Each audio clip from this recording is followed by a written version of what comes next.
welcome to another episode of the Diversify World Podcast. I'm your host, Remain Mohammed. Today we have a very, very special guest.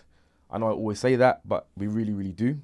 His name is Darren Miller. He's the Chief Marketing Officer and founder of the Black British Initiative and the founder of the MBA 30, which is an MBA program at SAOS, University of London, which we'll be speaking about shortly, and the founder of the multi-award nominated podcast, You're on Mute.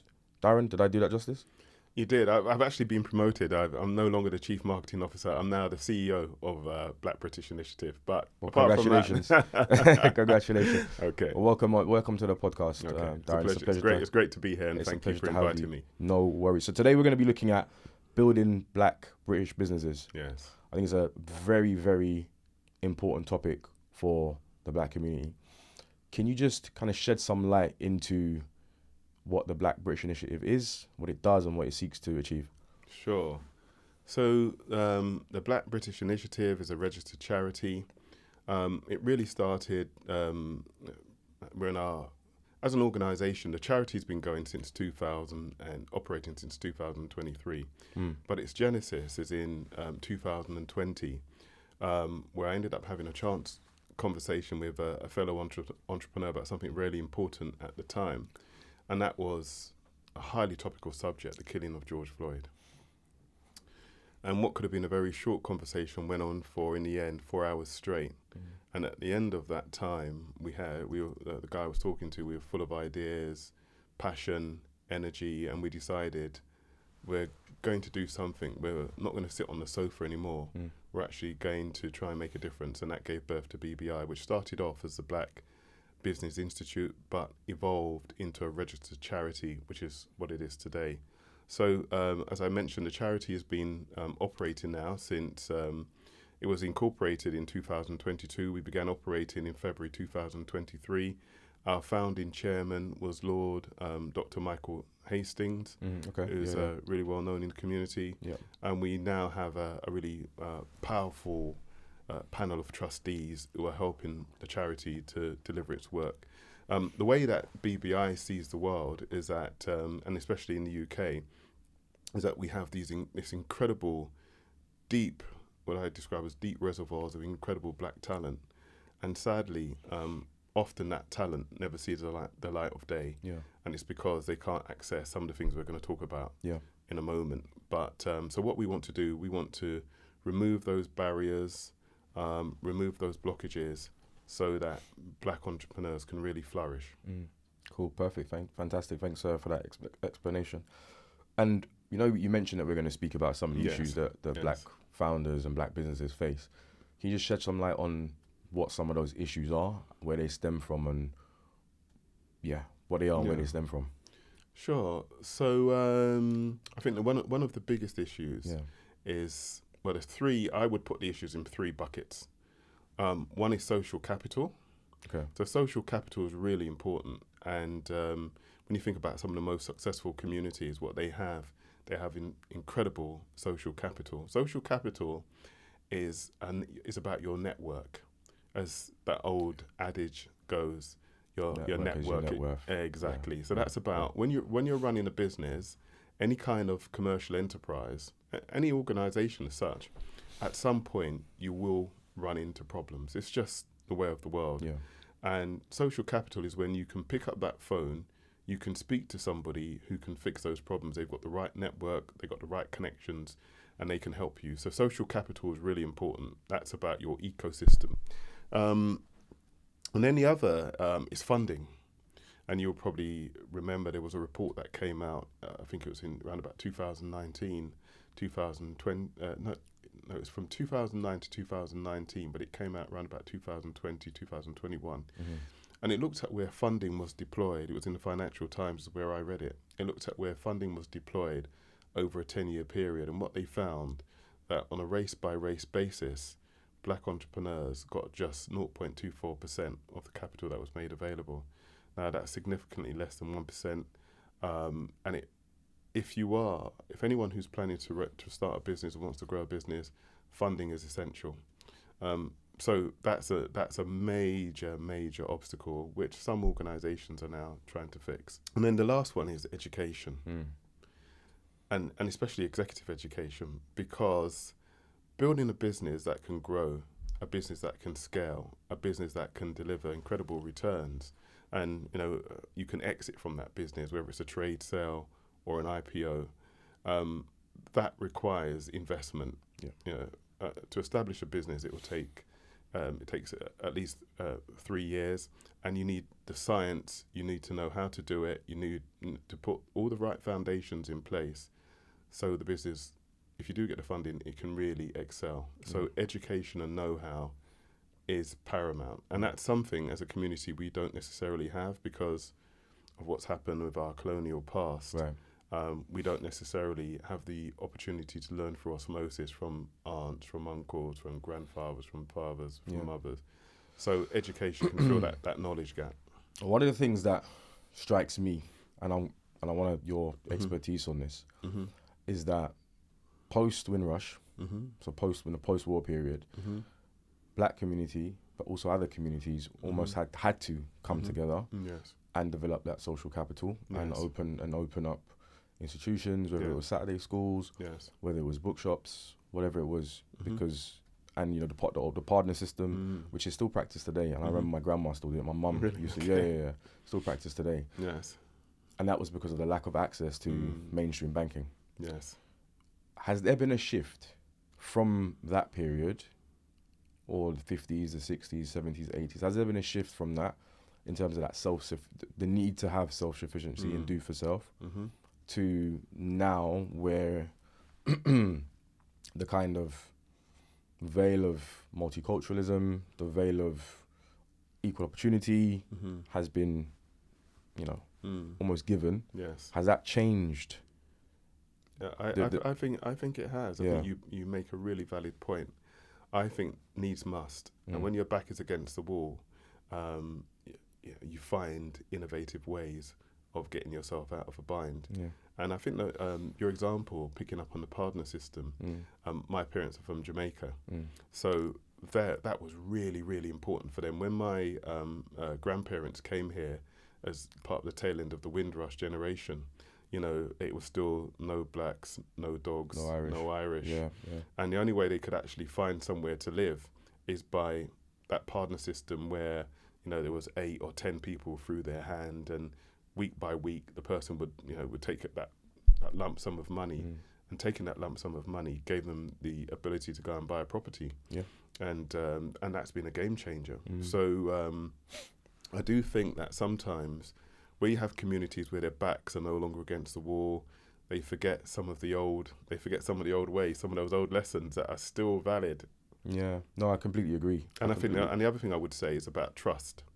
I would say that when a community feels that it's under attack, for want of a better expression, there's a closeness and there's a trust. You have to learn to trust each other. Right. There's a closer knit community. If you do something which is wrong, you're connected to the community, and that community can easily find you and deal with that situation. Right. So I do think that's part and parcel of it too. So you're saying that because of the fact that there is not this oppression, or not the same way it used to be. Yes. Things have shifted where people no longer have to, community no longer has to trust itself.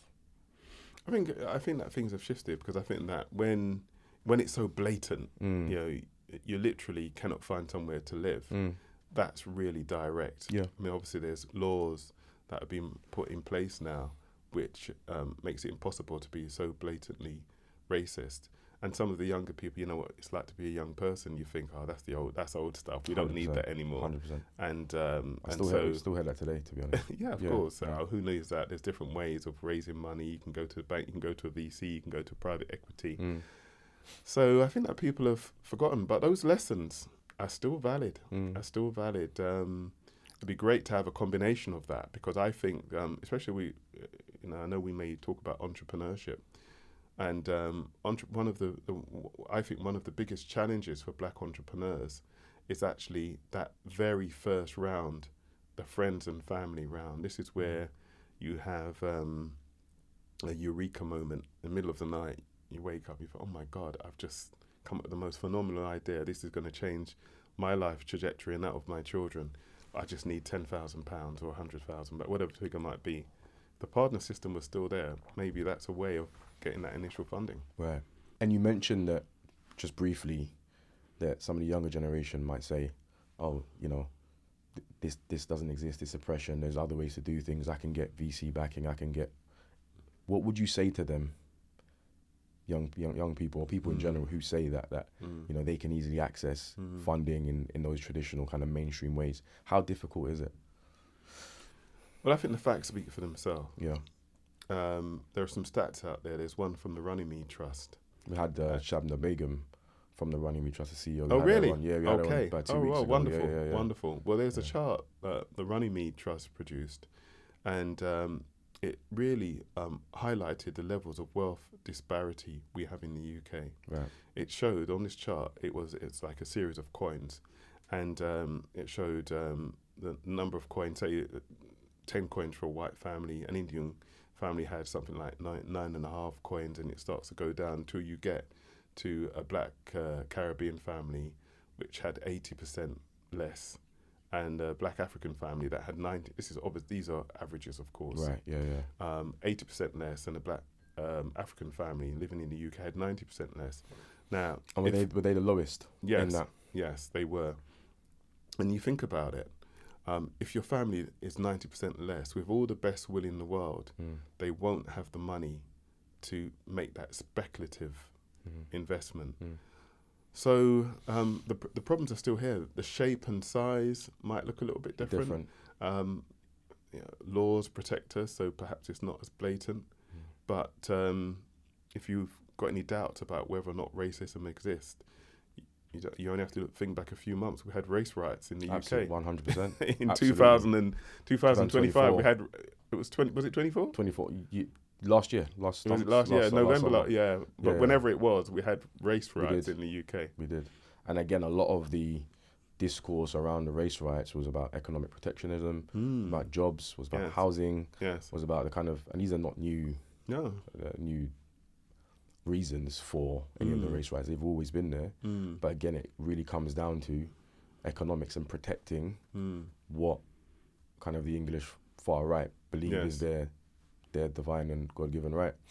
In terms of just a shift now, but just picking up on that point, there's a real irony there because when I know DEI it's not what it used to be. It's not as popular. Let's put it that way.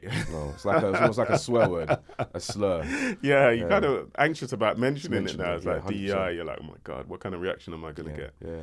But when DEI was more popular, Coots Private Bank for Black History Month, I think it was 2022 or 2023, they had a huge signage on their flagship branch in the Strand. Yeah. And what the signage said was that black and ethnic entrepreneurs could, if their businesses were able to get access funding and education and social capital, etc., the things we've been speaking about, could add 75 billion to the UK economy, which is staggering. If you think about Rachel Reeves, and at the moment she's being lambasted, she's trying to raise like 4 or 5 billion, and she's having real trouble. This sign said by a reputable, reliable bank and a privileged, prestigious bank, says we could add, black and ethnic entrepreneurs could add 75 billion to the youth. So that just goes to show what could happen if this country had equitable, fair, equal access to resource. Are we naive in thinking or critiquing that point that you just made about, fair, equitable practices? Are we naive in expecting it, thinking that it should happen, it can happen? I think we have to fight for it. I think if you look throughout history, wherever there's been a community which has been disadvantaged, and it's happened to many communities in the past, they've had to really fight for their rights. They've had to stake their claim and demonstrate to wider communities that they're worthy and that they can add value and they should have the same rights as anybody else. So I think you have to fight for it, is the honest truth. Yeah, and if you look at kind of the last 50, 60 years, there has been a number of those fights, whether it be in the street, whether it be activism in terms of music, in terms of culture, in terms of, you know, alternative forms of, you know, poetry, whatever there's been that kind of resistance. Where do you think we are now in that journey of fight, resistance, and trying to stake a claim to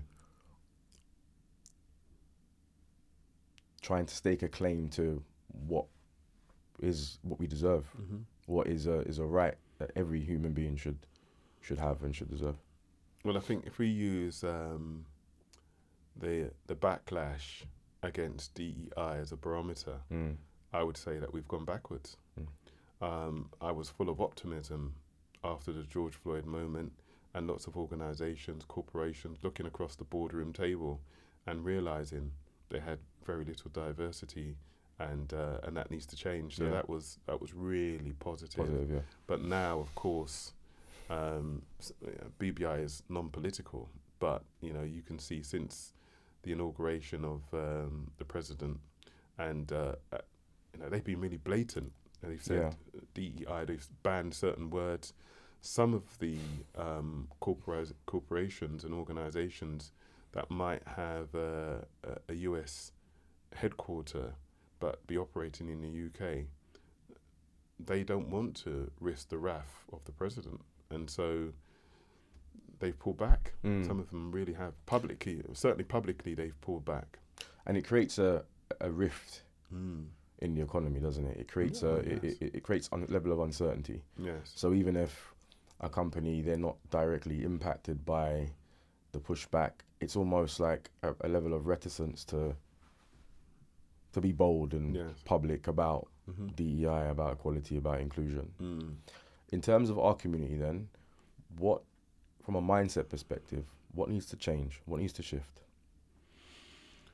So I think that we have to recognise that we've got failings in our community. Some of the failings is the fact that we don't have the know-how, and there are complex reasons for that, but we don't have the know-how, we don't have the knowledge, and that's reflected when you look at, say, the average turnover. Yeah, we spoke about this, didn't we? Of a black-owned business in the UK, which according to the British Business Bank is £25,000. And if you think about that and put that into context, the average salary across the UK is something like £36,000. So some people might say, well, why run your own business? Why not get a job? Well, if you're an entrepreneur, you're optimistic. You believe that at some point you're going to create a business that's going to grow and it's going to scale, and you're going to get beyond that point.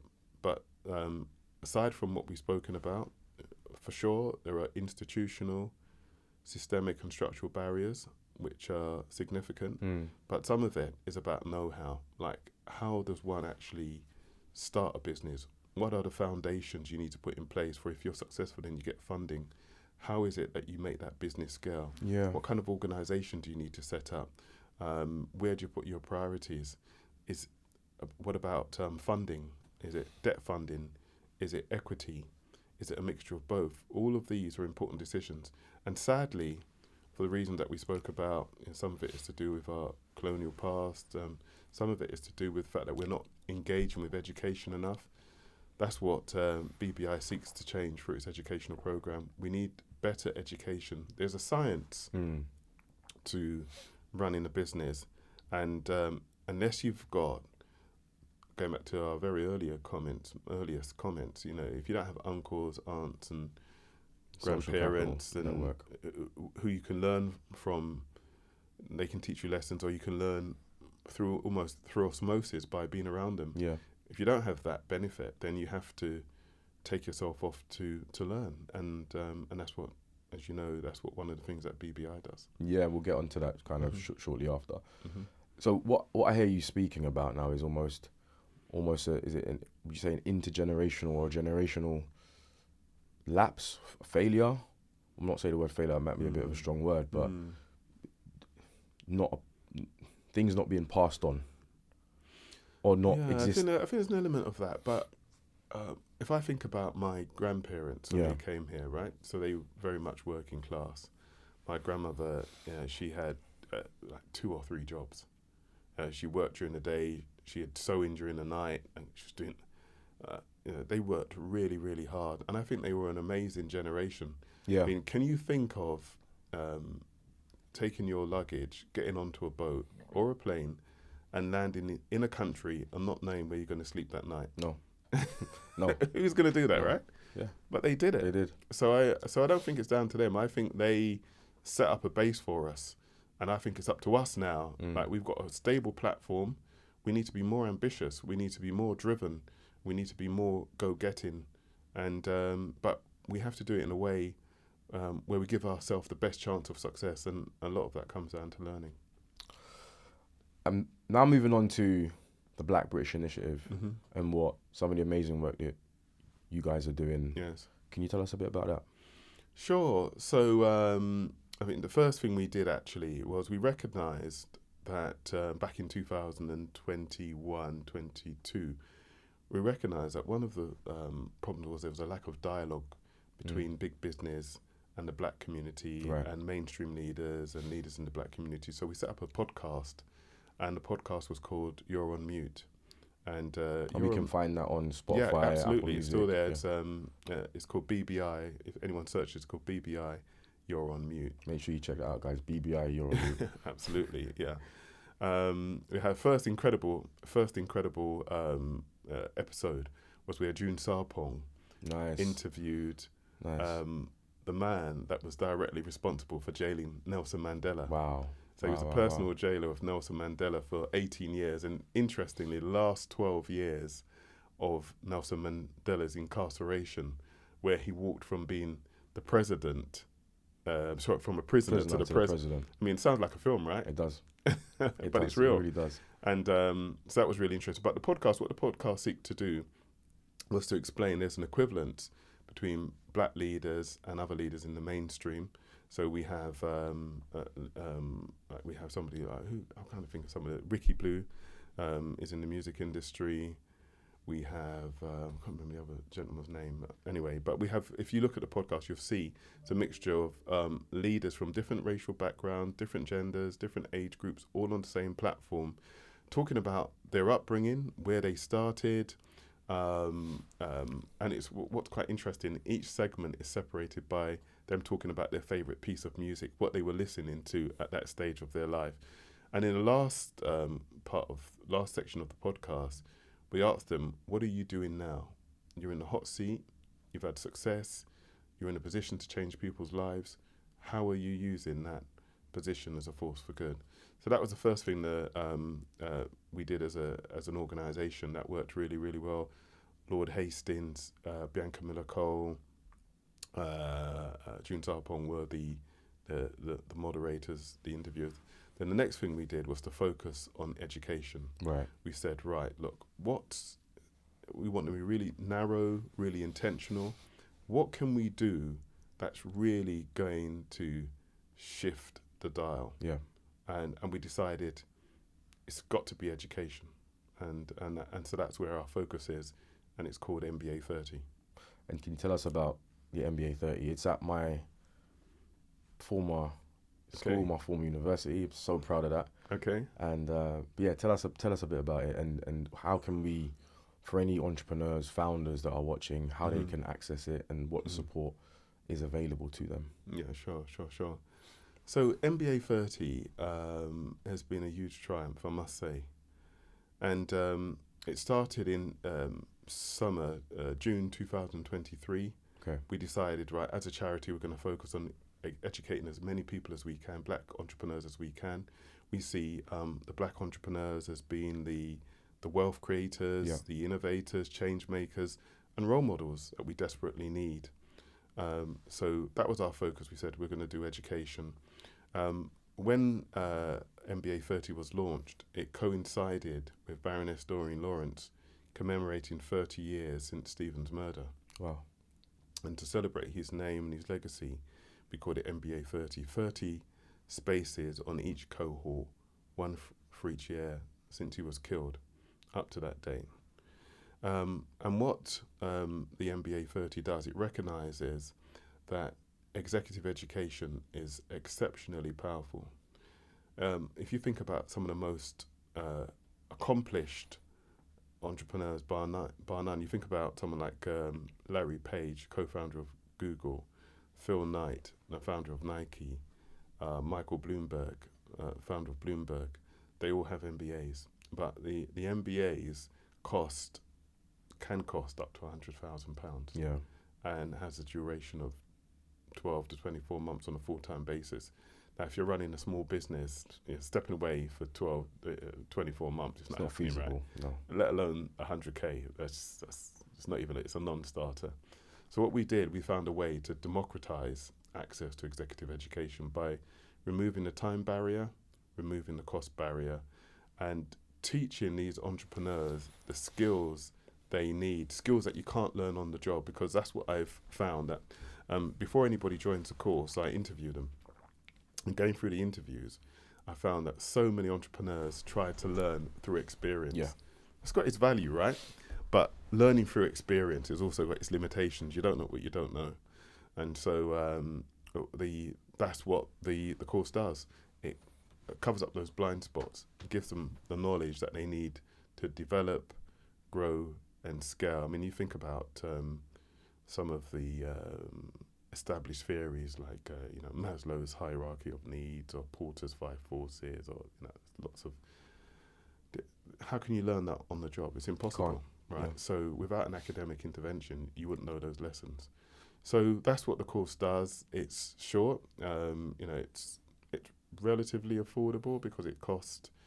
You can go to SAOS website. It's £3,250. And how long is it? You said it's short. It's the same kind of length for the same number of hours as other established mini MBAs like London School of Economics as an example. So it's 9 days. Okay. Over a month, so it's doable. 3 full days on campus. 6 half days online. So it's not necessary to travel into London every day. But yeah, it's phenomenal because we already have powerful case studies. Yeah. People that have been through it, and it's transformed their businesses. Is there any case studies that you can speak to us about? Hope it's not too confidential.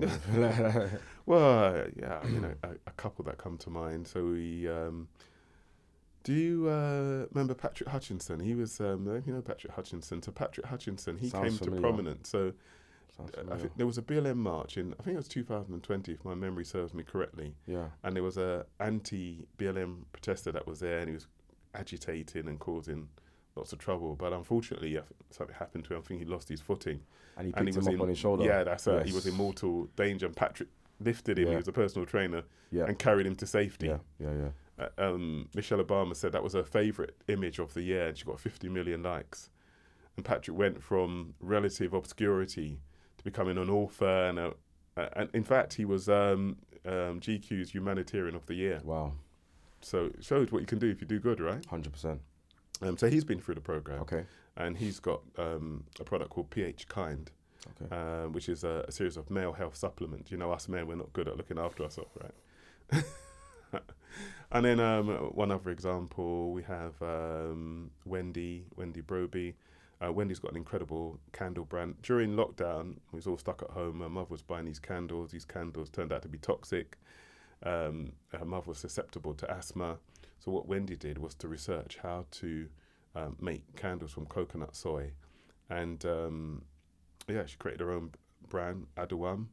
And through one of our trustees, she managed to get her brand onto a platform called Nobody's Child, which is a sustainable fashion brand. Okay. And so she's doing, she's taken a business that she knew nothing about from obscurity, first fixed the problem for her mother, a friendship group, and then made it into a product, commercial enterprise. Everyone. Yeah. So that's what entrepreneurs do, right? 100%. And in terms of just kind of digging a little bit deeper into the program itself, can you tell us a bit about the modules? Yes. Or what kind of things people could be learning? Yeah, sure. So, we look at established theories, we look at best practice, how, the established ways of doing things like the big organizations do, how to apply technology, how to use data analytics and insights to make informed decisions, establish marketing strategies, advertising strategies, management, how to build and grow organizations, how to scale. One of the challenges that most entrepreneurs have, black entrepreneurs too, is understanding how to produce a profit and loss account, a projected balance sheet, Management sophisticated, exactly how to do that. So external organizations who might want to invest in you can look and straight away, litmus test and see where the business is. Yeah. And of course, lots of focus on branding. We use tech as well. AI, the last 4 modules, we've 4 cohorts, we've been really focusing on AI as well. But branding, you never get a second chance to make a first impression, right? So branding is really, really important. What is some of the advice that you would give then to young entrepreneurs coming up, Gen Z, millennials coming up who are wanting to become entrepreneurs, wanting to start their own businesses?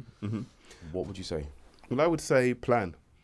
Planning is really important. I mean, I had a message from someone the other day and I was talking to them about the MBA 30, and one of the things that I think is most important about the MBA 30 is that all of that knowledge, so what's unique about it is that you've learned from the academics, but in addition to the academics, we have industry guests that come in. These industry guests are from some of the biggest businesses in the world. They're from Sotheby's, they're from the Bank of England, right. They're from KPMG, they're from JP Morgan, and they kind of share their knowledge and wisdom. So you get the benefit of academia, but you also get those lessons. Real life.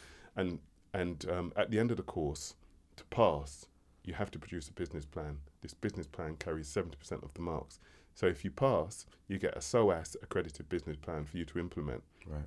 My experience is I produced a business plan, but my business plan and my business in the end Completely different. Yeah, completely different. So a robust business plan is really important.